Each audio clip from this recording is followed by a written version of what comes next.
Ladies and gentlemen, my name is Ben and this is the Smoking Hot Confessions Barbecue Podcast.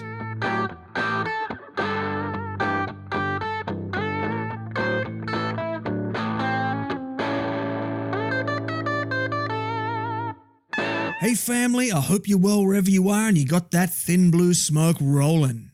This is episode 7 of season 6, my US road trip part 2. In this season, I kick things off with 2 weeks in New Orleans. There, I head to a couple of competitions and spend some time hanging out with the who's who of Southern barbecue. From there, it's up to Kansas City for 4 days of barbecue nirvana at the National Barbecue and Grilling Association's annual Conference and Excellence Awards. The final 2 weeks of the journey see us head into Arkansas for some R&R, including bass fishing, monster trucks, a state cook-off association competition, an AK-47, and a brush with a tornado. And of course, you're coming with me. In this episode, Saffron Hodgson, the woman behind Bush Cooking, steps into the confessional. Saffron is an Aussie expat living in Seattle, Washington, who is taking the US by storm. It was actually Saffron who kicked off this year's trip to America when she invited Smoking Hot Confessions to be part of the official media team covering the National Barbecue and Grilling Association's annual conference. Here we get an insight into what it takes to get a professional website off the ground, and then we go even deeper into what it takes to run a successful professional conference within the world of barbecue. Before we get into it, I'd like to let you know about our awesome merch shop. We've got our incredible Smoking Hot Confessions tumblers, as well as hoodies, hats, t-shirts, and stickers. There's also 2 amazing ebooks, 27 Lessons Learned from Competition Barbecue, and the delicious Bacon Manifesto. Head on over to smokinghotconfessions.com/shop to check it out. I'd also like to invite you to join us at the Smoking Hot Confessions community on Facebook. If you're looking for a barbecue group full of open-minded people who just love to help each other out, the Smoking Hot Confessions community is a great place to continue the conversation. Finally, however you listen to this episode, please subscribe, rate, and review the show. It really helps me spread that barbecue love. So without further ado, grab yourself a hearty cyber-brisket and join me as I delve into the digital universe with Saffron from Bush Cooking. This is the internationally awarded Smoking Hot Confessions Barbecue Podcast with your host, Ben Arnott. How long's it been since your last confession?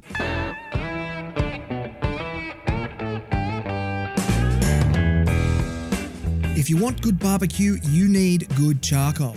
And when it comes to charcoal, the denser the wood, the better the charcoal. This is where Dragon's Breath charcoal comes in. It's made from Australian native Gidgee, famous for being the 3rd most dense wood in the world, which means you're going to get 100% quality 100% of the time. The manufacture of Dragon's Breath charcoal was founded in 2005 and is the largest charcoal manufacturer in Queensland. A company founded in firm principles and values, the manufacturers of Dragon's Breath seek out opportunities to serve the community, starting with their work in the environmental restoration of southwest Queensland sheep and cattle stations. Over the years, they've developed dietary charcoal products for livestock and horses and pets. And now there's garden and agricultural soil products that help keep moisture in the soil while it takes CO2 out of the atmosphere. Dragon's Breath charcoal will be launching on Amazon in October, so stay tuned for more info soon.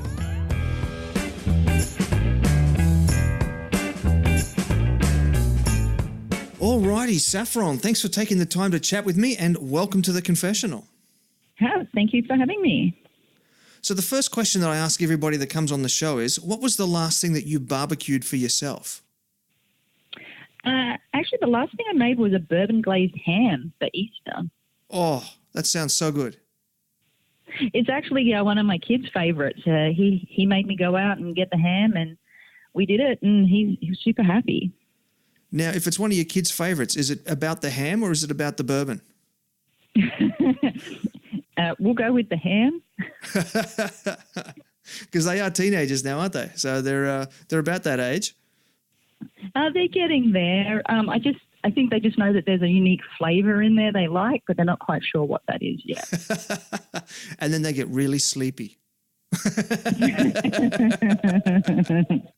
So what barbecue did you do that on at home? So that's on my little Gorilla Grill. It's a pellet feed smoker, And when I cook for my family at home, it's the one I use because it's actually quite a small footprint. I used to feel guilty firing up all my big barbecues just to have like a tiny little corner with what we were eating. But this one, it's my favorite for my home cooking. And what is that, like a patio size deal? It's actually round. I'd almost say that the cook space would be the same as, say, a drum or a Weber. And it is round with a sliding door rather than a hinge door. You have to sort of Google it. It's hard to explain. It's not like any of the other ones around. That's not the little guy that we cooked on at Houston last year, is it? Yes, it is. One of those. I fell in love with it there and I got one. Yeah, it's like the cooking surface is about the size of a Weber kettle, but it's pellet fed. It was very interesting. Yeah, and it can do the really low cooks, but I've also had it up to like 450 and possibly higher and done really nice pizzas in it as well. So it's got all the versatility that I need as well.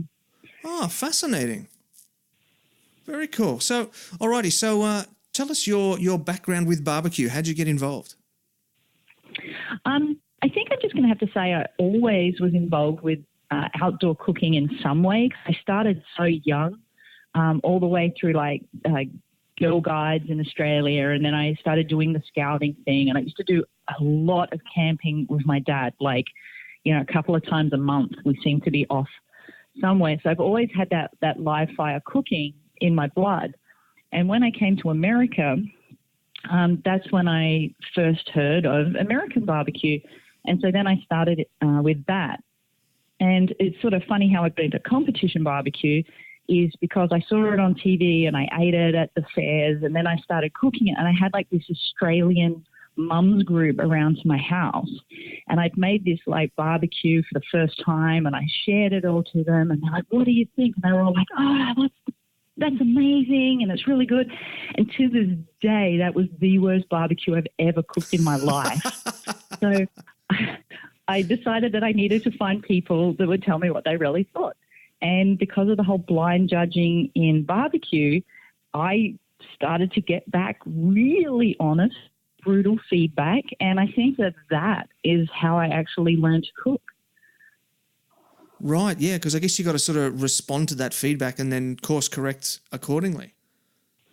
Yeah, and because I live isn't like one of the bigger barbecue centres of America, if we're going to be honest, the Barbecue Association here has always had comment cards. So every single cook we do, we'll get a comment back on our appearance, taste and texture.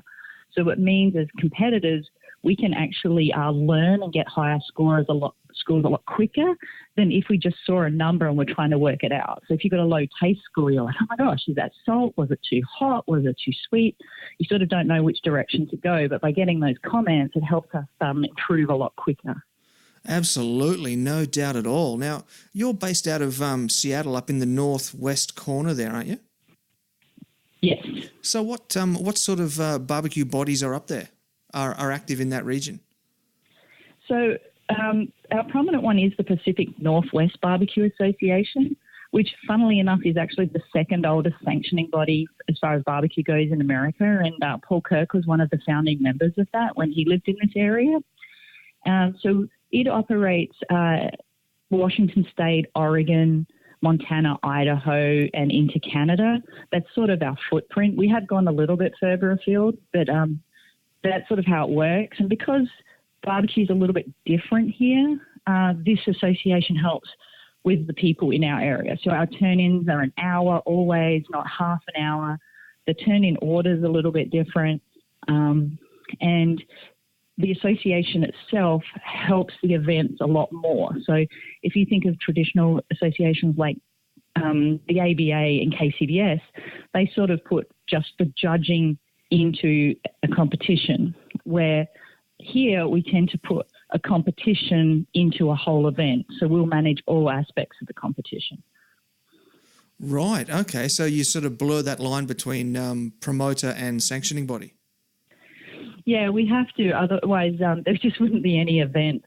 I'm just going to be brutally honest, because it's just not something people experience. Like, we get a lot of interaction with the public, which is really obscure. Like, you know, how did you cook the inside of the meat so well while the outside is raw? Because they just don't understand the smoking concept at all. Yeah, right. Oh, you're talking about they're looking at the smoke ring and they're thinking that it's raw because it's pink. Yeah. And we've had people hand meat back and ask us to cook it properly and refuse to eat it. So, you know, it's been an interesting journey here. Oh, fantastic. Oh, that's hilarious. Now, you don't only compete in barbecue, though, do you? What other cooking competitions do you like to have a crack at?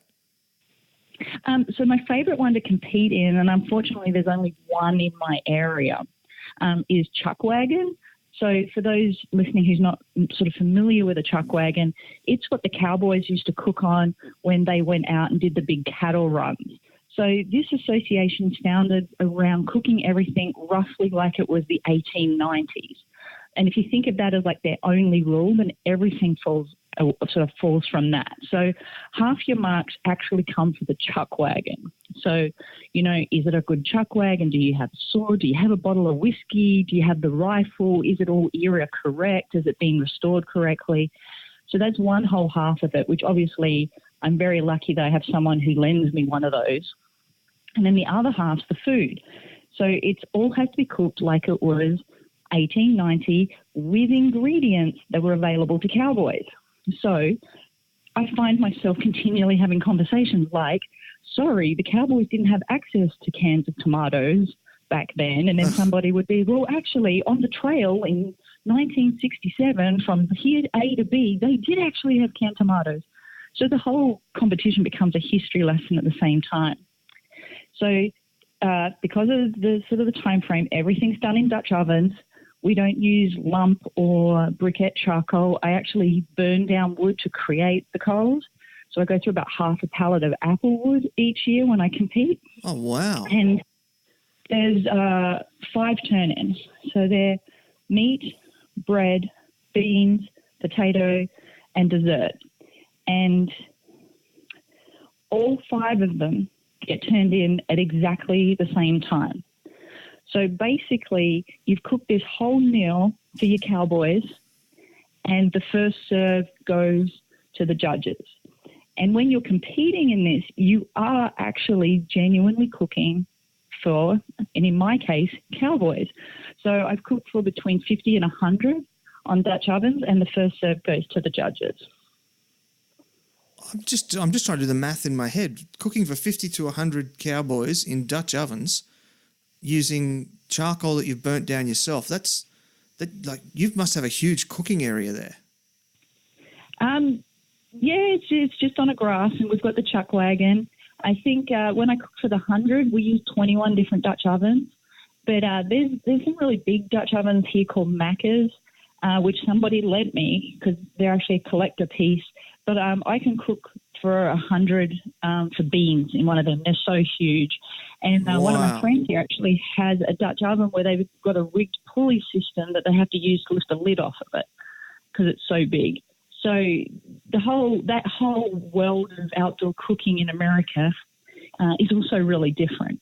And just as interesting as barbecue, it's a little bit underground at the moment. Hopefully it will grow. Yeah, right. Sounds like it would. I think that is something that would go pretty well here. I was speaking with the promoter just a few months ago, and he was looking at bringing a camp oven category to an SCA competition, which I thought was pretty cool. Yeah, that would be cool. We paired some up in the Pacific Northwest because, believe it or not, like everything else, there's a World Championships for Dutch ovens, which I've been lucky enough to compete in twice, and they have events that are sanctioned, which the winner goes on to that. So occasionally we'll tee that up. And for a qualifier for the Dutch Oven Association, it's actually a main course, a bread, and a dessert. And they're an hour turn in between each. Right. Which is the other type of cooking I do. Yeah. Yeah, very interesting. Now, I just got to ask very quickly, do the Americans over there in your corner of the country there, did they have the same Dutch oven joke that we have here in Australia? Thankfully, no. But every now and then I'll get a strange look of somebody who is aware of it. Well, when you're telling people that you go in Dutch oven competitions, you've got to get some strange looks sometimes.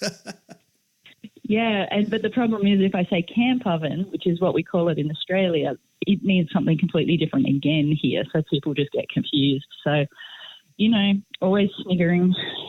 Right. What's a camp oven over there? It's more like an oven created in the camp environment. So trying to think of something I've seen in Australia. So like in Australia, I don't know if you've ever seen the 44-gallon drums. They're put on their side, the fire's underneath, and then the drum itself becomes like an oven, and you can put a rack in it and it sort of sits on there. Oh, I'm okay. not sure if I'm doing justice to that explanation. But you can bake in it and roast in it, but the fire's actually outside of the main drum area. Right, okay. There you go. You learn something new every day. Now, I do have to ask you, you did tell me once a little while ago you went in a squirrel competition. Is that right? Yeah, I got to judge the World Squirrel Championship. It's been running for a long time, and it's out of Bentonville, Arkansas.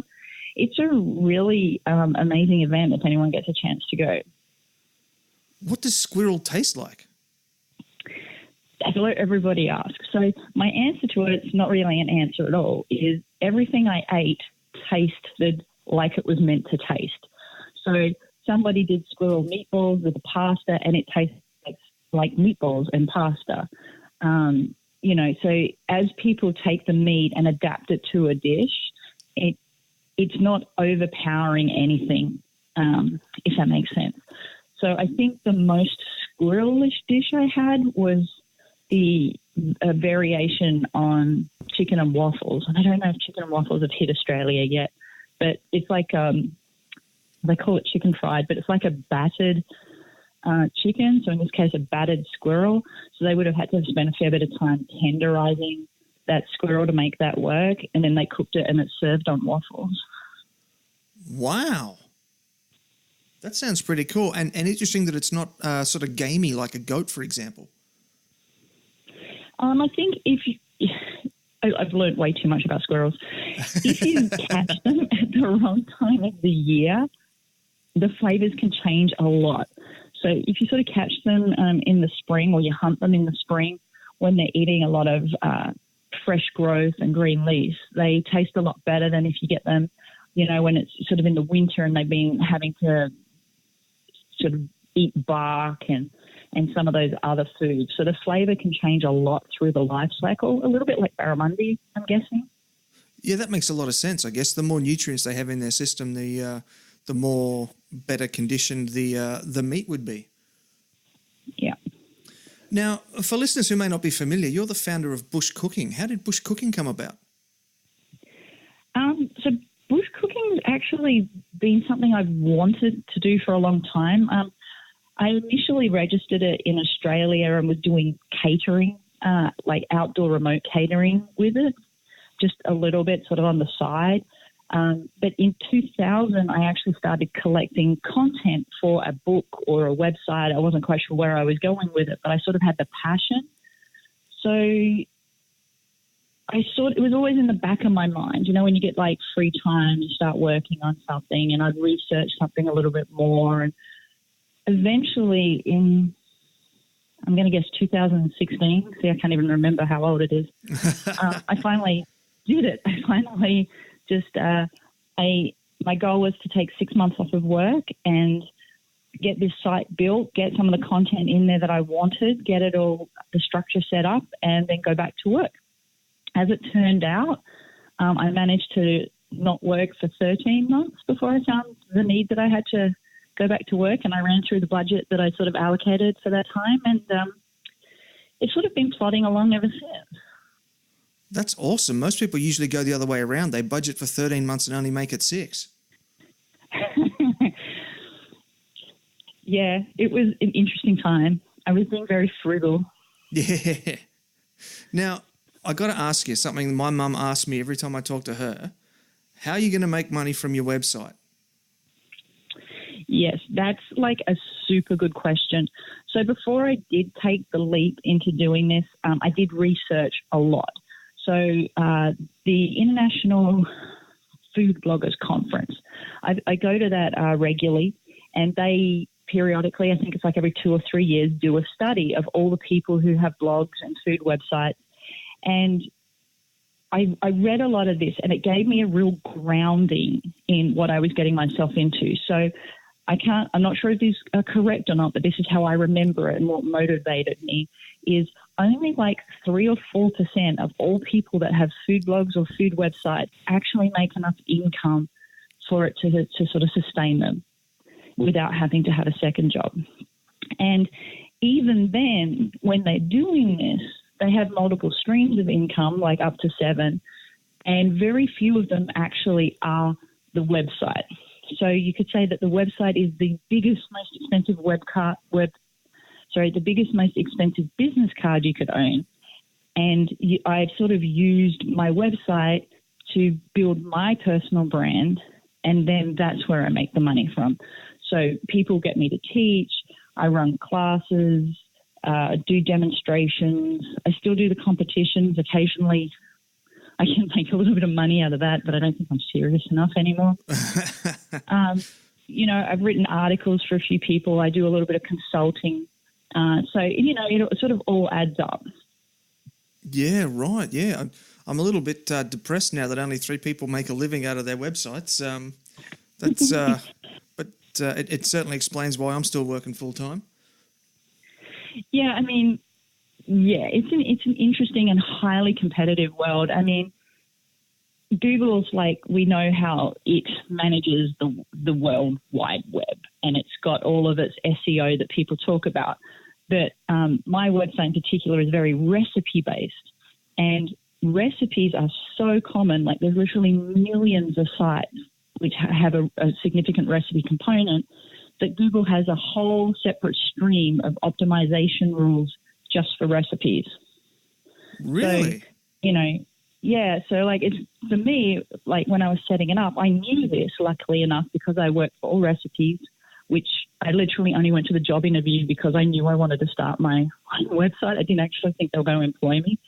So I ended up working for 6 years, which was amazing, like just sitting in there learning and working. So that made it really easy when I started my site in some regards, because it wasn't completely foreign. So I knew this. I sort of knew what I didn't know, and I knew that I had to find skills in it. So when I was looking for my web designer, it was hard because I had to find someone who knew that whole second level of SEO and how to build the site so it worked on Google, because many people don't even know that. I think there's 7 separate streams of like really niche algorithm that sits in Google. Fascinating. I certainly hadn't heard of that. So can a site be multi-stream? Like if you've got articles and how-tos, can you like set up your SEO so that it works in different streams? Have you got to pick one or the other? You can optimize each page for a specific thing, if that makes sense. Yeah.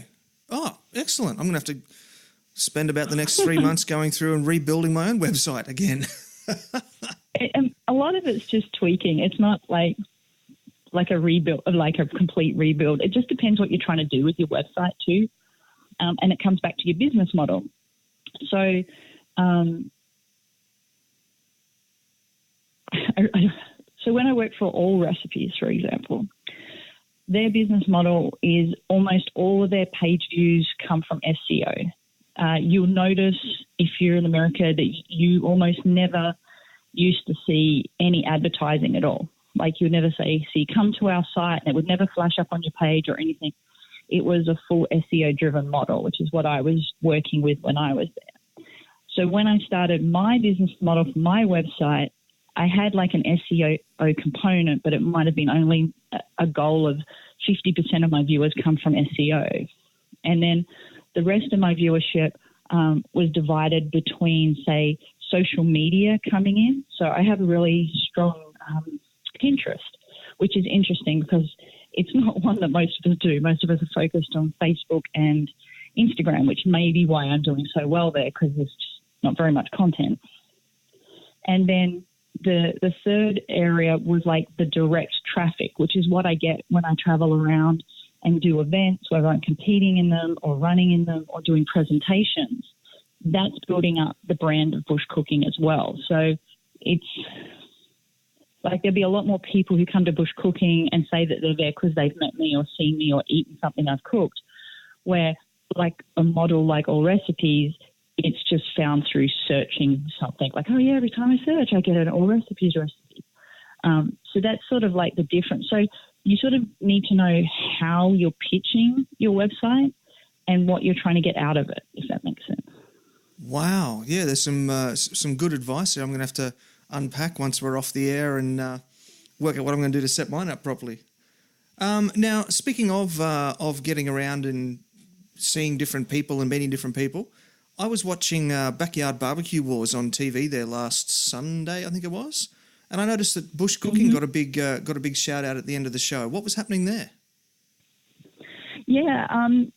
So when any TV show is being developed, they're always looking for sponsors and that type of thing. And I'd been thinking about trying to do something a little bit different, which didn't involve me running around like crazy and wearing myself out. So I looked into that, and a lot of people watch those types of shows and they see this amazing food being cooked, but don't know how, or the show in its need to sort of focus on entertainment, and with the time, it sort of jumps huge steps. So I wanted to work with these guys to make sure that what they were cooking had a recipe so people could actually do it at home. So it wasn't just entertainment, but it was also educational, which is one of the platforms of my website, is the education element to it. So, we talked, we negotiated, and it happened, and it was really exciting. And I actually was on location and took all the photos of all the recipes. So I got to see it being filmed, which was an amazing experience in itself. And, I was pretty excited with and happy with how it all turned out. Yeah. Where was that filmed? It looked like it was at a beautiful golf course or something. The first episode one was filmed at a golf course, but it moves around for each episode. And so different sponsors' locations are featured at different times. So it was cool. I got to see a lot of Melbourne. A lot of Victoria I hadn't seen before. Oh, very cool. Very cool. So what do you think you would say has been your biggest challenge with bush cooking, and how did you turn it around? I think my biggest challenge is this is like my baby, if that makes sense. So everything sort of has to be perfect and the way I envisage it, because it's like my dream. So when I do work for other people or I work on different projects, it's much easier for me to sign off on things and go, that's okay. But with my own website and my own work, because this one was so long in the build, it's like I'm always fussing about the tiniest details, and I know it's called gold plating, and I know that I shouldn't do it. And sometimes I just have to take a breath and go, I have to believe that my designer knows what he's talking about, and I have to believe that my coder knows what they're talking about.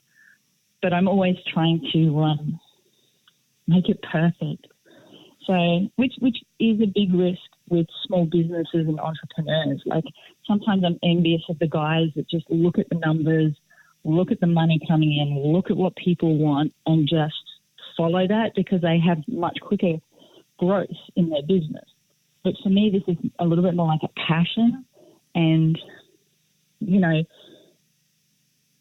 it's about teaching people and about the feedback I get from people and the feeling that someone's cooking that recipe out there, and enjoying it. So, yeah.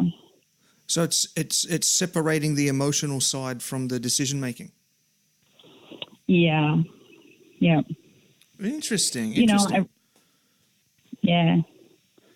I'm still working on it. I'm going to be honest.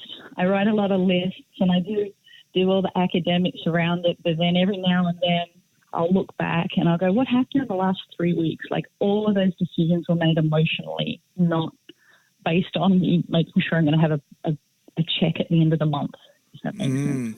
Yeah, for sure. So what's been your biggest success then?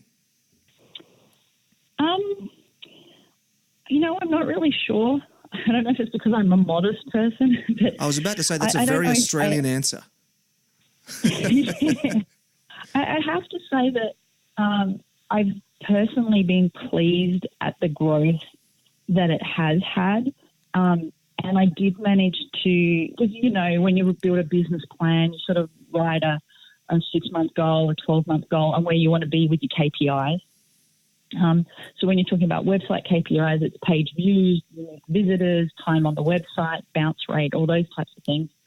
And I think I was about 12 months into my plan, and I'd already hit my KPIs when it comes to page views and stuff that I had set for well into the second year. So the growth was a little bit better than I wanted. So I don't know if I didn't push myself or set targets high enough, or, what I did just happened to work. But, I guess that's a success story and something that sort of made me sort of happy.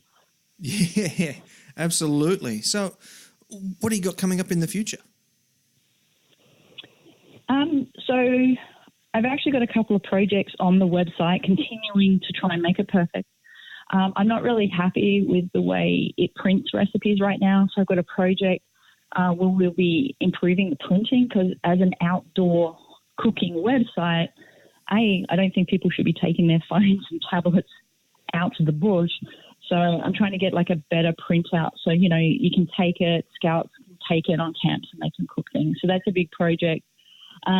I've learned a little bit more about photography and photos and the technical side of photos, which impacts site speed and those sorts of things, which then in turn impacts how well it's found by people. So I'm doing photo projects too. So basically really geeky, technical things is what I'm doing. I don't have any, I'd just love to go, I'm going to do this, write a book or do my TV show, but no, they're not actually of interest of me right now. So you're polishing, refining and fine-tuning. Yep, just, do that one thing and get it perfect, and then maybe one day worry about something else. Hey, this is Cam from Third Degree Burns, and you're listening to Smoking Hot Confessions.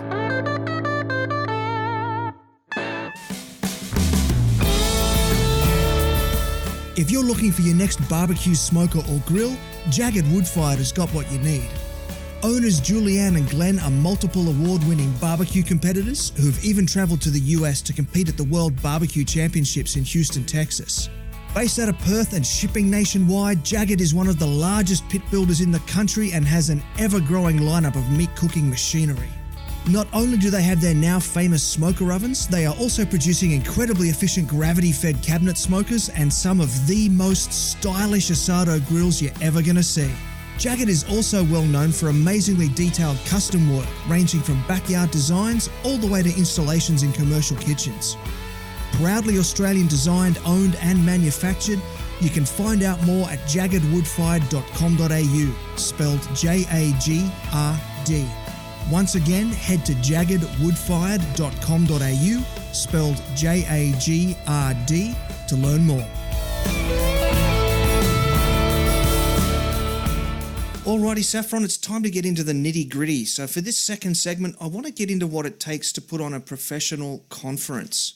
Now, as if you weren't already busy enough with what we've just talked about with bush cooking and whatnot, you're also the executive director of the NBBQA. So let's quickly catch some listeners up on who may not be familiar. What is the NBBQA and what do they do? So the NBBQA is the National Barbecue and Grilling Association. But what makes it different to all the other associations in America is the way that this is registered is it's a professional association. So it's not about competition or a sanctioning body or anything like this. This is purely about the business of barbecue. So the members are people who have businesses in the barbecue industry, and it ranges from products, big and small, to sauces and rubs, to ones which can be found nationally, to the guy who might just be selling it at his local butcher. It includes a pretty big quorum of media teams. Pretty much all of the nonprofits like KCBS, Kids Q, Nation, SCA, all of those are members as well.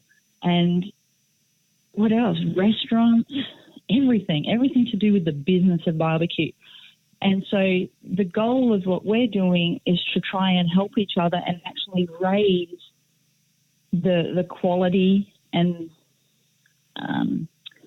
just the general business sort of environment when it comes to barbecue in America.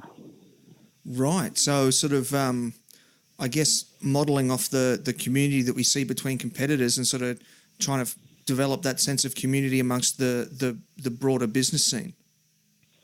Yeah. Wow. And so how did you come to be the executive director? So if we remember back in segment 1, that bit where I said that I ran out of money after 13 months. Yes. Well, at almost exactly the same time, the NBBQA was looking for a new executive director. I was pretty vocal that I was very interested in doing this. They'd had a lot of previous executive directors and CEOs which specialised in associations, but this time they were looking for somebody who also knew the barbecue industry. Now, the problem with people who know the barbecue industry is they're working in the barbecue industry. So I was sort of like a unique offering where I had a pretty good knowledge, but I wasn't working and I needed a job. So I think that they got my skill set fit, and I took that on. Yeah, I'd imagine it'd be hard to be on the board of an organisation like that when you're putting in 80 hours at a restaurant as well. So you're absolutely in a very unique position there. Yeah, so I'm the executive director, which is like the contract role. So I like to say I'm the glorified secretary of the board. And as you mentioned, like the board is all professionals in the industry. So we have a 12-member board. We have representatives like outgoing President Mark Lambert, who's got his own rubs and own barbecue line and does distribution. We've got Kevin Coleman, who actually is part of Weber. We have restaurants, so Barrett Black from the famous Blacks, he's part of it.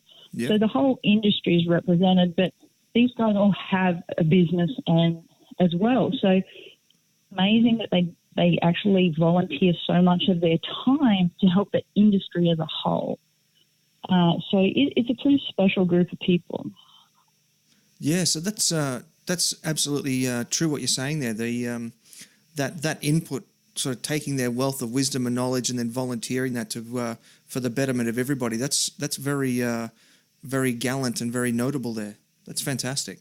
So why is a body like the NBBQA important? Why are professional conferences important?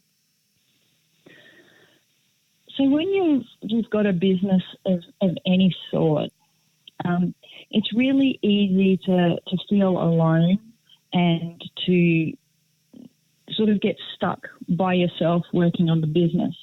So if people are listening and they don't even have a barbecue business, but they have a business of some description, it's really important to get out and network within your industry. So a lot of the people who come to the conference get the most benefit from networking with other people who've sort of done what they're doing, and they can pass on the lessons that they've learned so you don't have to learn them again.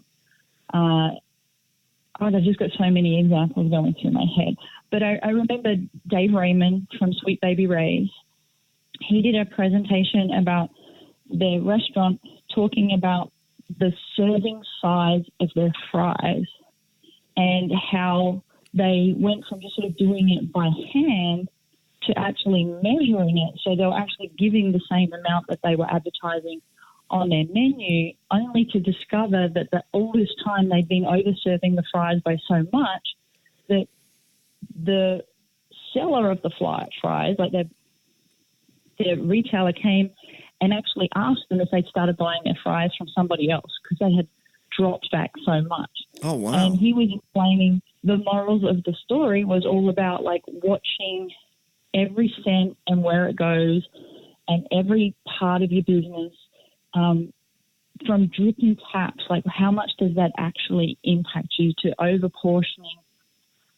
So just hearing that even if you may afford it, all of a sudden when you go back to your restaurant, you're looking at things slightly differently.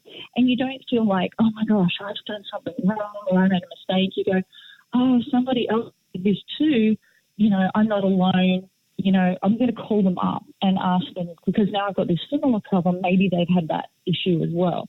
So we find that we end up with lots of people that keep in contact.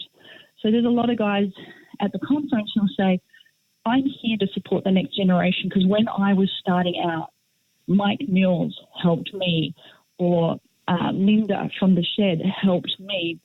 And so now they're back helping the next generation to make sure that the businesses that they're doing in the barbecue sector have the most opportunity for success. Beautiful. I love that so much. So where would you recommend someone start if they wanted to put on a conference? Don't. Not the answer I was looking for. So there's two models for conferences, and I attend both types of them. And I think it's important when you're setting your expectations to know which sort of conference you're going to. So the International Association of Culinary Professionals, like I spoke about before, that conference is a business conference, as in somebody owns it, somebody makes decisions, someone makes a profit out of it, and people come with an expectation on that model. The conference that the NBBQA runs is put on by a non-profit, so it's a volunteer association. So there's myself, but there's a conference committee, which is all volunteers. Almost every aspect of the conference is volunteers. 100% of the speakers were not paid. They were all volunteers giving back to the industry. So running that type of conference, anybody who's been a volunteer in anything, whether it's like Boy Scouts or on the school committee, can understand how difficult it can be with volunteers. It can be like herding cats. Yes, it's like, you missed a deadline, you're fired. It doesn't work like that. It's volunteers. Like the whole time you're like, please, can you do this? Please. Like, I know you're really busy with the thing that's actually paying your bills, but we sort of need this. Yeah. So it's always going to be a little bit more dynamics in those types of conferences. So think like a Boy Scout conference or the school baseball. I'm remembering which country I'm talking to now. Like the cricket, the cricket Christmas dinner is always going to be different than if you go to the professional work dinner, because they've got different management models, if that makes sense. Yeah, so absolutely. If you're going to do a conference, I think the number one thing in my context is to make sure you've got good volunteers. We all share a common vision of what we're trying to achieve, and there's accountability to everybody for the action items upon them. And the other thing I'm just going to say is, if you ever volunteer, the thing that makes me the absolute happiest, and this isn't just NBBQA, I do a lot of volunteering for a lot of groups. Believe it or not, I'm on the PTA, which some people still can't believe, and I do stuff for the Scouts, is I would prefer someone to just say, no, I can't do that, than to say, yes, I can, knowing that they probably can't, but they're too scared to say no. So I love it when people say no, because it just makes my life easier. Yeah. So, Yeah, interesting point. So I'm guessing that sponsors are some essential partners that a conference organisation would need to have. How do you source and select sponsors for a conference? So for the NBBQA, we reach out to our members and we ask our members this year if they want to be involved in supporting the conference, because obviously there's a massive overhead. It's not something that can be run on purely attendance money at all. In the NBBQA's annual model as well, it's our single primary fundraiser for the year. So people are familiar with that. So different businesses at different times come in and then they'll take control of a particular area to help. So part of it is marketing to them, so it's business to business marketing. which shouldn't be confused with business to customer marketing. So sometimes it limits our pool because there's people that have lots of money in their budget to get in front of people and sell the products to the end user. But in a business association and a conference, it's a little bit more difficult to find people that want to spend the money on the business to business relationships, if that makes sense.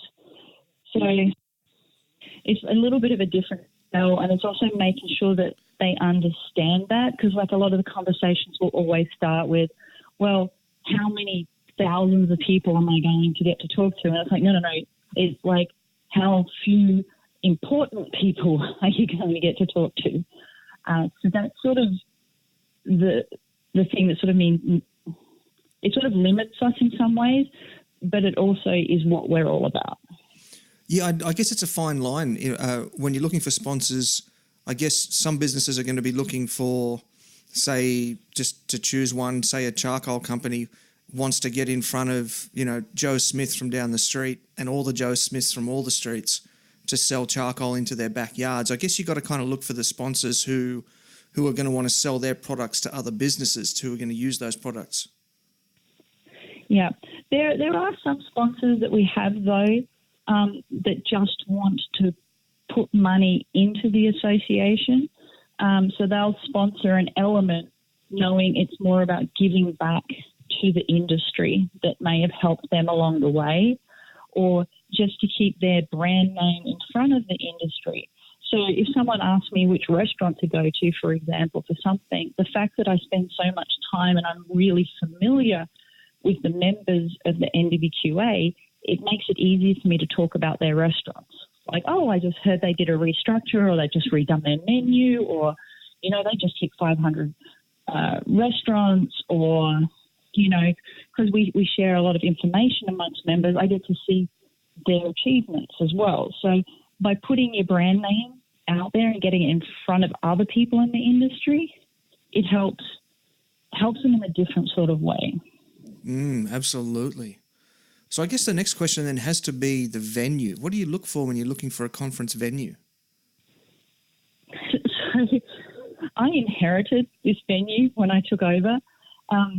The thing that's super interesting about the conference world, which I just learned a lot about, is you almost have to book the venue at least a year, if not 2 years ahead, because these types of venues sell out. So you're always trying to forecast where the association is going to be and what it's looking for in a few years' time. So last year, the venue was in Fort Worth. It was a lot more outdoors. There was a lot more hands-on, and it was keyed down. This year, the venue that was decided upon was what I would like to consider more of a traditional conference venue.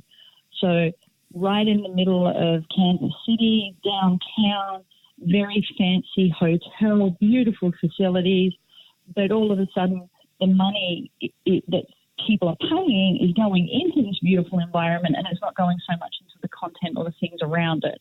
So it's always a balancing act. Personally, I feel that barbecuers may not need such a nice environment. We're very much just down to the details. Like, I want to know about this for my business. They don't really care about how flashy it is. So I foresee, unless I've completely misread the membership, that over the next few years we'll see us doing locations which are more in line with like our members' expectations, which is they want more value for money out of the education side rather than actually the location side. Interesting. That's a very fascinating insight there. Oh, I've had some very interesting learnings over the last 12 months. I'll bet. And I'm sharing them with everyone. Yeah. Now, you mentioned the education side of things there.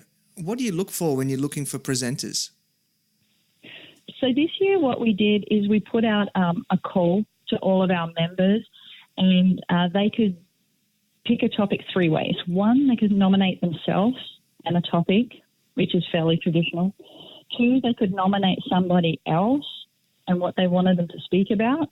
And 3 was like the answer to the question. If there was one thing I really wish I had someone to tell me about, it would be, if that makes sense. So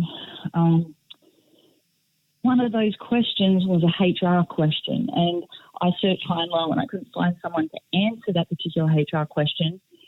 But a lot of the things people did ask about, we managed to find speakers for. So when it comes to filling the content, it's important that people provide feedback.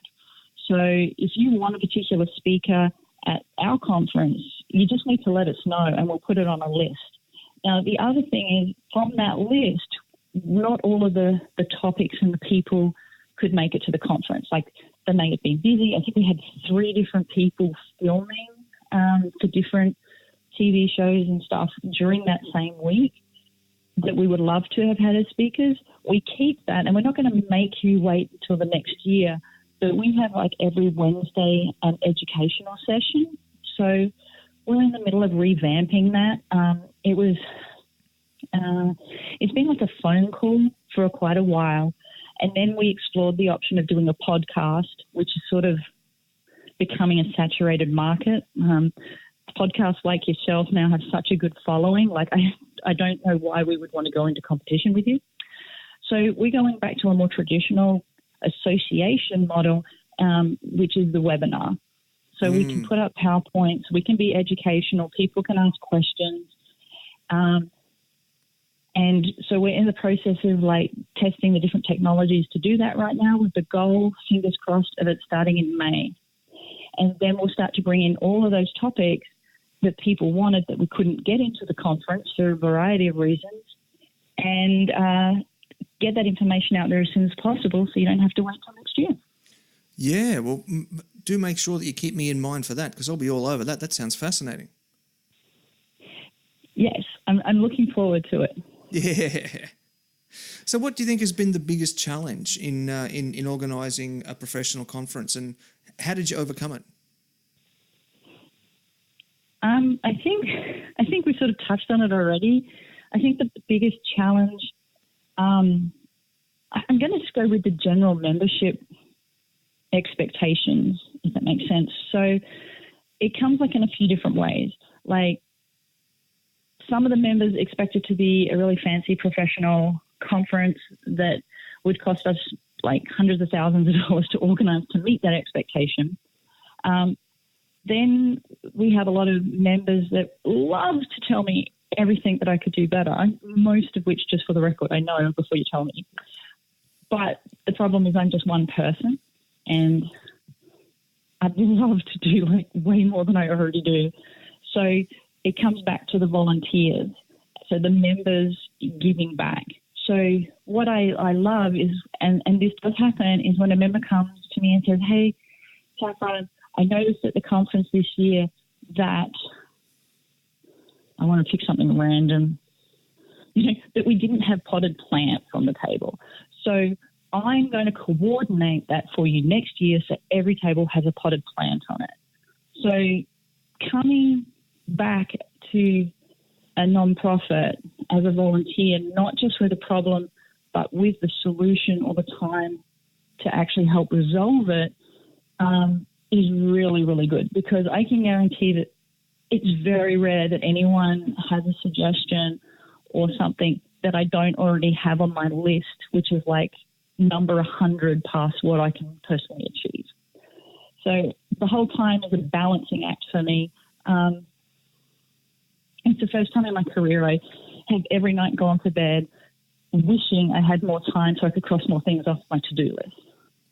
So all the time I'm making the best call I can to get the best result, if that makes sense. It's like, okay, I have 5 hours and 100 tasks. Which one's going to have the biggest positive impact? And so I'm not sure if that answered the question or not.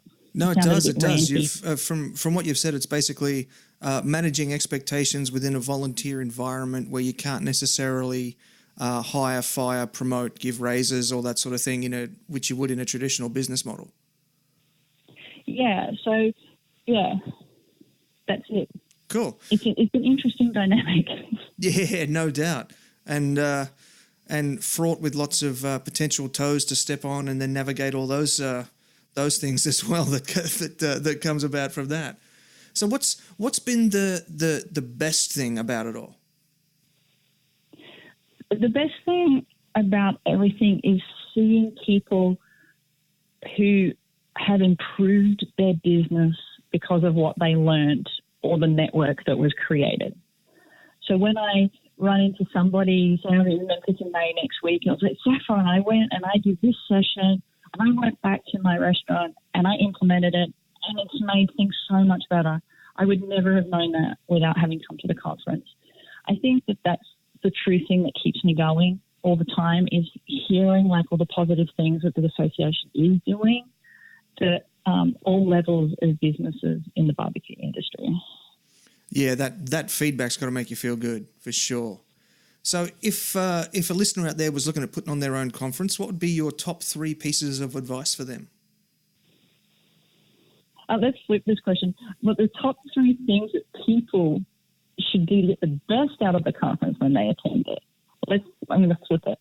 So the first one is to have a clear goal of what you're trying to achieve out of the conference, whether it's educational or networking or just having fun. Like some people just go to let their hair down once a year with people who can relate to them.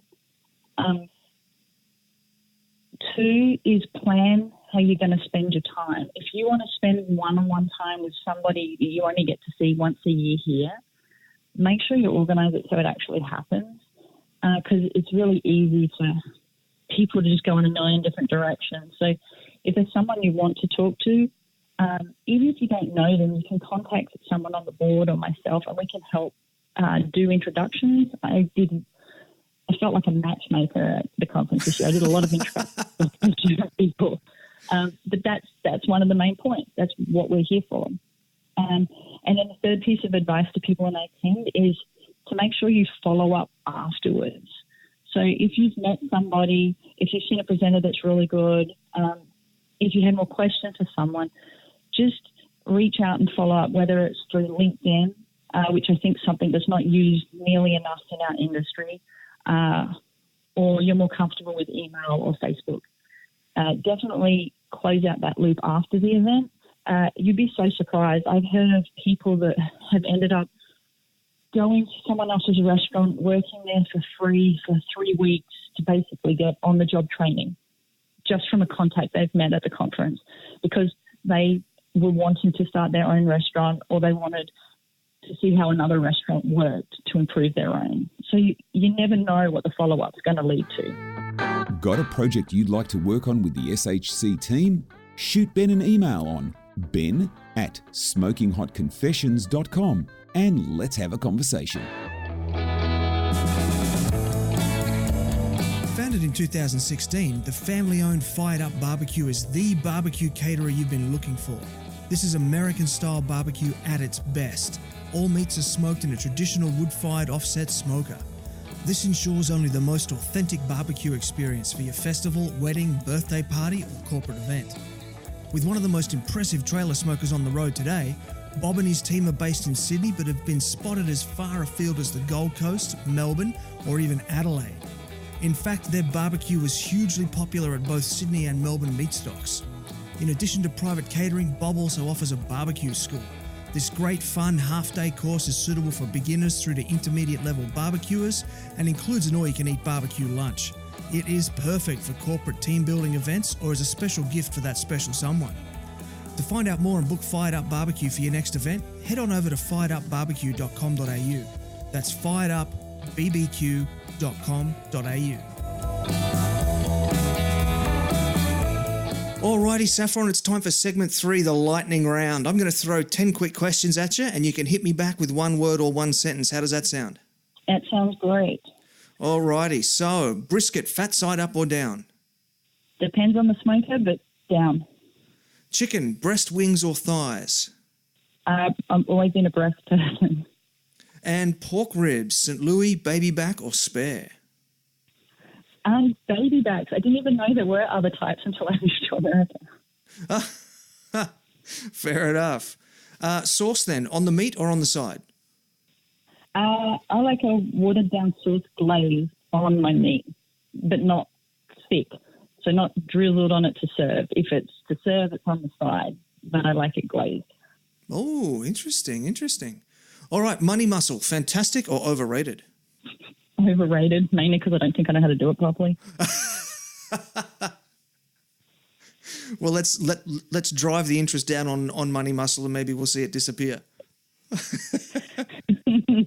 What's your nemesis cut? The hardest thing for you to cook? It's not a cut. The hardest thing for me to cook is bread. Anything with yeast. So you know how I mentioned I do Dutch oven and other stuff. I cannot cook bread to save my life, and I use a Thermopen more trying to cook bread than I do when I cook meat.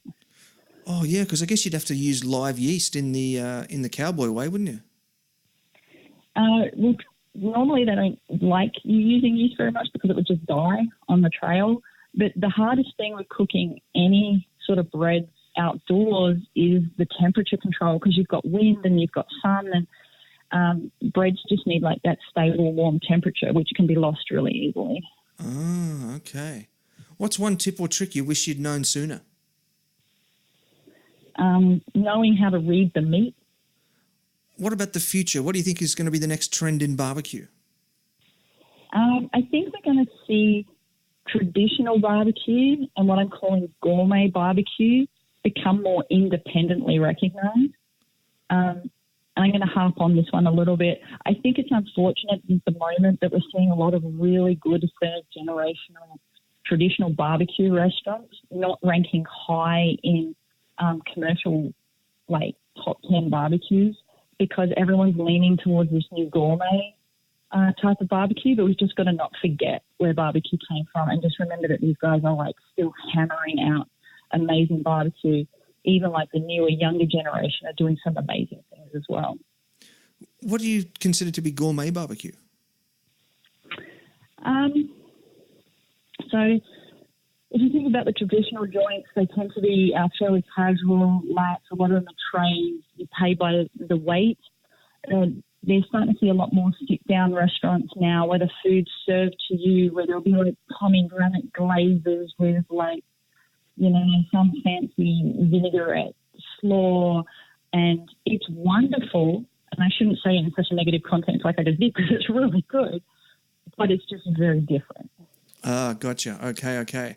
Now, I reckon I already know the answer to this one. Pellet grills in competitions, yay or nay? Yes, because I need to sleep, but if I have a chance, I'll still bring my charcoal and live fire every time. Beautiful. And last one, if there were a fantasy barbecue league, who would you choose for your team?